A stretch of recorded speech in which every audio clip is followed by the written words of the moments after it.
θέλουν και από την άλλη σε αυτή τους την ανάπτυξη εμείς αντιτάσσουμε ποια ανάπτυξη η οποία λέει ότι η περιοχή πρέπει να έχει σχολεία που να χωράνε όλα τα παιδιά, ότι η περιοχή μας πρέπει να έχει παιδικούς σταθμούς που να μην αφήνει κανένα παιδί έξω από τα σχολιά, ότι πρέπει να υπάρχει ενιαίο 12χρονο βασικό σχολείο, ότι η περιοχή πρέπει να έχει δίκτυο αποχέτευσης, σύντρευσης, αντιπλημμυρικής προστασίας που να βρίσκεται κάτω από ενιαίο φορέα διαχείρισης των υδάτων. Η περιοχή μας χρειάζεται ανάπτυξη που θα λέει ότι ενισχύει τους μικρούς επαγγελματίες, βιοτέχνες, εμπόρους με συγκεκριμένα προγράμματα και όχι με προγράμματα τα οποία θα ενισχύουν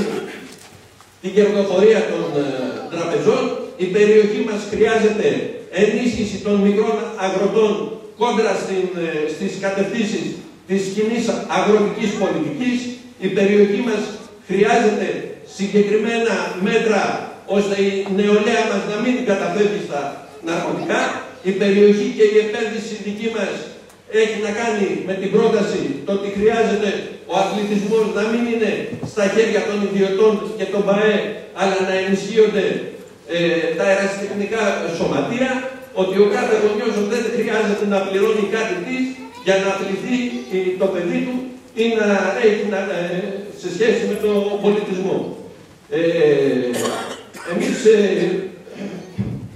Εμείς τις επιμέρους προτάσεις κατά διαστήματα είτε τις έχουμε παρουσιάσει το προηγούμενο διάστημα είτε το επόμενο και εκεί καλούμε και τους άλλους συνδυασμούς να γίνει η όποια αντιπαράθεση το επόμενο διάστημα. Είμαστε αισιόδοξοι, θα πάμε πολύ καλά τόσο στους δήμους της περιοχής όσο και στο περιφερειακό μας ψηφοδέλτιο, γιατί η αλήθεια είναι με το μέρος μας, γιατί η προοπτική για μια άλλη οικονομία της λαϊκής εξουσίας, εκεί είναι το μέλλον. Ευχαριστώ πολύ.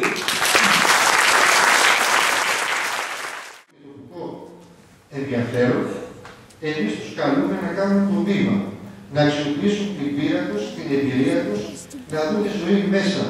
από τις αρνητικότερες συνθήκες που τους επιφυλάσσουν όλοι αυτοί και αποφασιστικά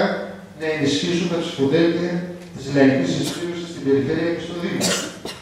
Αυτή η ψήφος θα έχει διπλή σημασία. Δίνει καταρχήν απάντηση στις εκβολές του κεφαλαίου για την περιοχή μας, αλλά και το πολιτικό του εφραστό, μπορεί να αλλάξει αποφασιστικά τους σχετισμούς δύναμης προς όφελος των εργαζομένων των λαϊκών στρωμάτων, να αναπτυχθεί ένα λαϊκό μέτωπο εργαζομένων, μικρομεσαίων και του μαζικού κινήματος της περιοχής για τη συμβολή και της τοπικής αυτοδιοίκησης,